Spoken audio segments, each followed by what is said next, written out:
গ্রামের ছেলেরা এক হওয়া মানেই বুঝে নিতে হবে কিছু একটা হবে। আমাদের আজকের স্পেশাল প্ল্যান ছিল আমরা সবাই মিলে একসাথে হয়ে পুকুরে গোসল করব। হ্যাঁ ভাই, এই কথাটা শুনতে আপনাদের কাছে সোজা মনে হবে, কিন্তু আমাদের জন্য এটা অনেক বড় স্বপ্নের মতো প্ল্যান ছিল। আমাদের এলাকায় কোনো পুকুর নাই, মানে আশেপাশে শুধু মাঠ আছে আর খড়কুটো আছে। তাই যখন খবর পেলাম আমাদের এলাকা থেকে একটু দূরে একটা পুকুর আছে, তখনই আমাদের প্ল্যান হয়ে গেল যেভাবেই হোক আমরা আজকে ওই পুকুরে গোসল করব। গরমের তাপে যখন মাথা ধরে গেছে, শরীর বেয়ে ঘাম ঝরে যাচ্ছে, তখনই ভাই ভাইস্তারা লুঙ্গি বেনিয়ান হয়ে হাঁটা দিলাম পুকুরের দিকে। কারো হাতে লুঙ্গি, কারো হাতে গামছা, মনে হচ্ছিল আমরা কোনো জমিতে দিতে যাচ্ছি কামলা। স্যান্ডেল হাতে, লুঙ্গি কোমরে বাঁধা, জীবনটারে বলি এই তো আসল সাধা। পাড়ে বসে ঠান্ডা বাতাস, এই শান্তি শহরে কেউ পায় কি খুঁজে কিছুটাও আসল বিশ্বাস। আর যখন পুকুরের ঘোলা পানি চোখে পড়লো, ভাই রে ভাই, কে কার আগে নামবে এই নিয়ে যেন এক অলিম্পিক খেলা শুরু হয়ে গেল। গরমে যখন শরীর ঝলছে, পুকুরে ঝাঁপ দিলে শান্তি মিলে। গোসল যেই শুরু, হাসির রোল পড়ে মুছে যায় ক্লান্তি সবটুকু।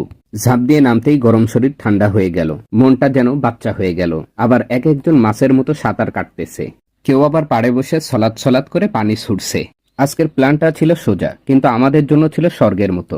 এই ছোট ছোট মুহূর্তেই আমাদের জীবনের আসল সুখ। গ্রামের ভাই ভেস্তেরা যখন এক হয়, গরমও তখন হার মানে, আর গোসল হয়ে যায় একটি উৎসব। নেই বড় প্ল্যান, নেই টাকা পয়সা, তবুও আমাদের আনন্দের নেই তো কোনো শেষ আশা। পুকুরের ঘোলা পানি আজ জীবন, সাথে ভাই ভাইস্তারা মানে সোনার সম্পদ। ভিডিওটি ভালো লাগলে লাইক কমেন্ট শেয়ার করবেন ভাইয়েরা। চলুন এই গরমে হয়ে যায় সবাই মিলে ঠান্ডা। ধন্যবাদ সবাইকে, আল্লাহ হাফিজ।